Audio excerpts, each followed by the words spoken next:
All right, now that we've learned how to do a proper core breath, it's time to take what we've learned and apply that to a couple more challenging positions to help strengthen the core and help stabilize the spine. So we're going to get back down into our hook line position here. Now, coming off of doing the core breathing, let's just do a couple breaths just to kind of get into the right mindset through here. So inhale, feeling that expansion, 360 degrees. And exhale, feeling that contraction really kicking on those transverse abdominals as you exhale. Also making sure that that back is connected to the ground. So again, it's not an overly exaggerated pelvic tilt, right? The pelvic tilt of posterior angle is going to happen, but it's more about pushing the low back or closing off that space from the ground. So our first kind of progression exercise for challenging the core and keeping that breath maintained is going to be a bridge march. So before we come right up into our bridge, we want to think of almost peeling one vertebrae at a time off the ground. So we're going to start with our tailbone, and now this time there is going to be a little bit of a pelvic tilt involved here.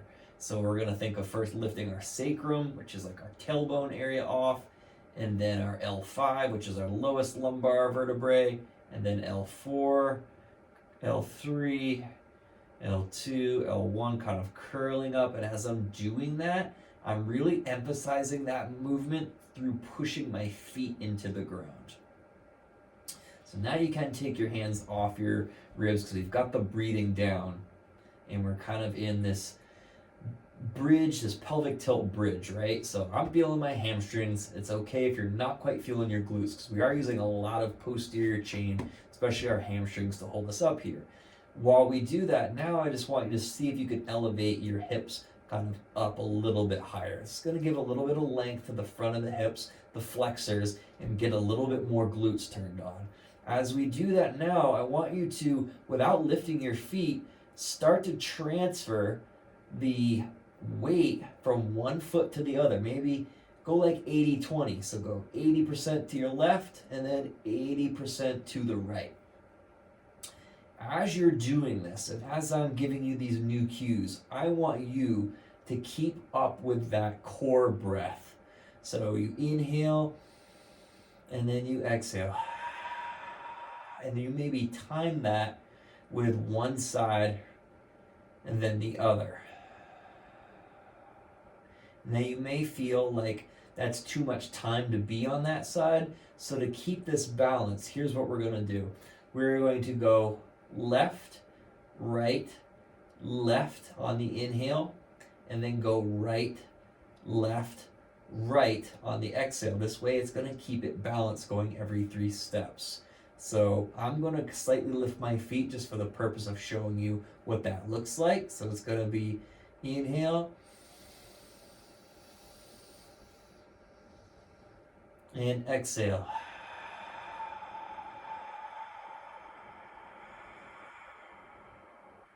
So this is starting to almost incorporate a little bit of a walking pattern to that, right? Our gait as we go from side to side.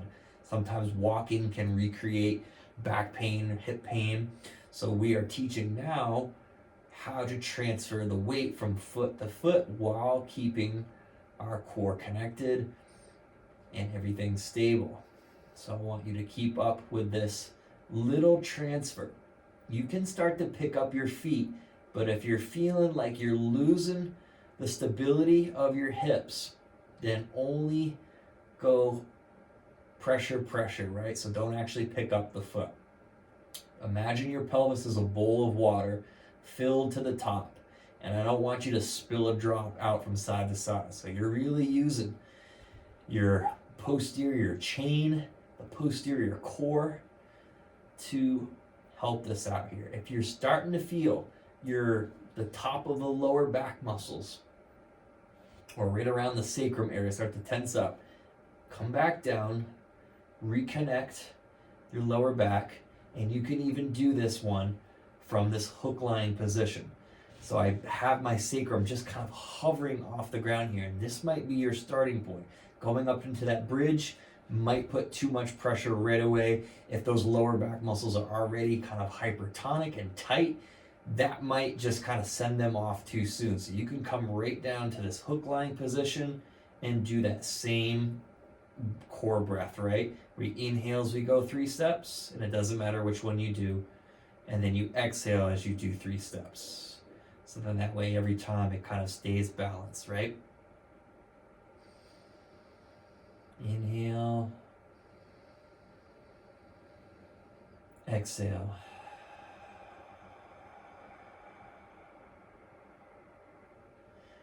And we're going to take a little rest. Now, what you can do, as if I was making this a little bit of a mini workout, is hit pause and maybe set a timer for a minute or two.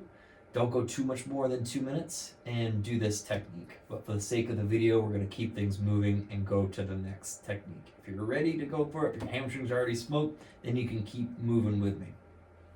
All right, so that is working our posterior core, right? Our hamstrings and our glutes. If we come back up into this core bridge, and we do that by first establishing that back connection point, and then peeling off one vertebrae at a time, like Velcro off the floor. That is a proper bridge, and pushing through our feet to do that. So we kind of skipped over that slightly before. So back, push down into the ground, back is connected. Feel your feet in contact with the ground, your big toes, the arches of your feet, your heels. Just by pushing your feet in, you're probably feeling that in your hamstrings. Now, back connected feet engaged, curl one vertebrae at a time, like Velcro, all the way up into your bridge. Use your hands to slightly push down into the floor too. That's going to engage your lats, working that whole kinetic chain, the whole posterior chain. And now we're coming up into that full hip bridge or glute bridge here. You can do some core breathing as you hold here.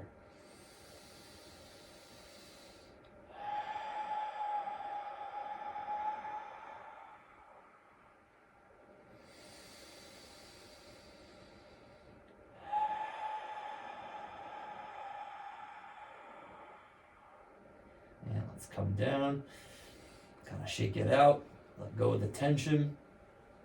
So you can go back and forth. You can do the bridge, and then you can do the bridge march. I like a combination of both. You can do, say, 5 breaths up into the bridge, 5 breaths or so doing the back and forth to get the backside. All right, so now the second series of movements is going to be working on the anterior portion of our core. So we think of balancing out or stabilizing our spine from the back and the front. Now we got the front. So we are going to come up and bring our feet up off the ground, feeling my hamstrings just from that. I'm going to curl my feet up towards my shins. Everything is at a nice kind of 90-degree angle, right? Ankles, knees, and hips all at 90 degrees. Now just from there, if we're like super lax, my back really wants to go into that lordotic curve. But we want to really maintain that back connection point through here. And just from doing that, just from really pushing your back in, you should feel that work those deep stabilizers, that TVA, right? Your knees are going to want to travel up a little bit higher than 90. I want you to try to keep them at 90 while keeping that lower back really rooted down there. And even this hold is work. The first movement we're going to do is a hold. It's a TVA brace, transverse abdominal brace. So cross your arms. If it's easier, if you feel it more, you can keep out your hands like this. I like to do a little bit of a cross. And we are thinking of pushing our hands to our knees and pulling our knees up to our hands. And now we're going to implement that core breath as we do that. So inhale. Feel that 360-degree expansion, and exhale. And these deep intrinsic muscles really are working here, so it's okay if your body starts to quiver.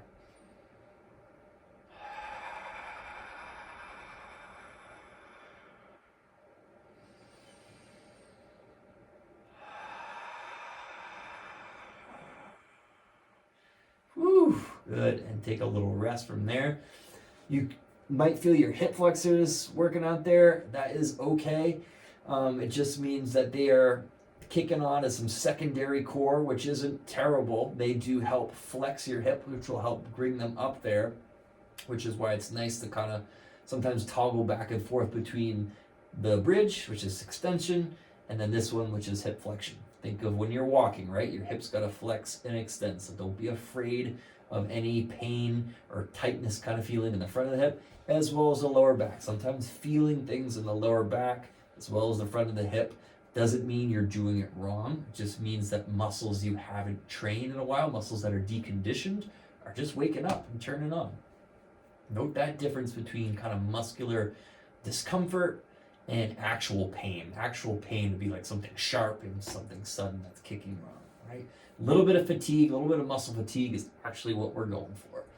So we're going to come back up and I'll show you the second version of this kind of inverted tabletop position, right? Or inverted chair position. Imagine we were sitting in the chair and we got kind of tipped over. Now we are doing some heel drops. So as we have that same kind of hold, my lower back, there's absolutely no space there. We are going to start dropping one heel down at a time. And we are going to really sync this up. It's important to sync it up with our breath. So we inhale, we lower, we exhale, we raise back up. How far away you reach with your heel depends on how well you can maintain this. If you feel like even the slightest little bit, your back is starting to arch, I want you to really keep that heel close to your butt as you drop, so you can kind of bend the knees a little bit more as you work that there. Exhale, pull that knee up again. You're going to feel that quiver of your body as you come up. But you make sure that you are taking that full inhale. It's really slow. All the same rules and principles we applied for the core breathing. It should be about 4 to 5 seconds. And exhale. Back up. You could go a little bit quicker. Maybe 3 seconds. Maybe 3 to 4 on the way back up. Once you, to start, to get that down, right? Then you could maybe take it to about 1 and 1 or 2 and 2. The main thing is we're keeping everything connected here. So just on that last one, I kind of lost focus. I felt about L4, L5, that low lumbar area, leave the ground. As I really re-anchor it there, I'm almost kind of pushing that back in and going down. Whew, I am just feeling that light up. Deep muscles all around and supporting my spine. Whew, good job. So take a little break from there, reroute that. If we wanted to make this a little bit of a mini workout, you could do the core breathing 1 to 2 minutes, the bridge marching 1 to 2 minutes, the bridge hold for a minute, and then coming into this one. First the transverse abdominal hold, the brace, and then the heel drops while maintaining that. This helps build our connection point from our core with our breath as we start to think about some movement, introduce some walking or some gait patterns. These are kind of the foundation movements of our core before we get into what I call the core 4, the more challenging or more aggressive core exercises, the partial curl up, the side plank, the bird dog, as well as the hip bridge, which we've gone over a little bit. So give those a shot, keep breathing, they'll keep you moving.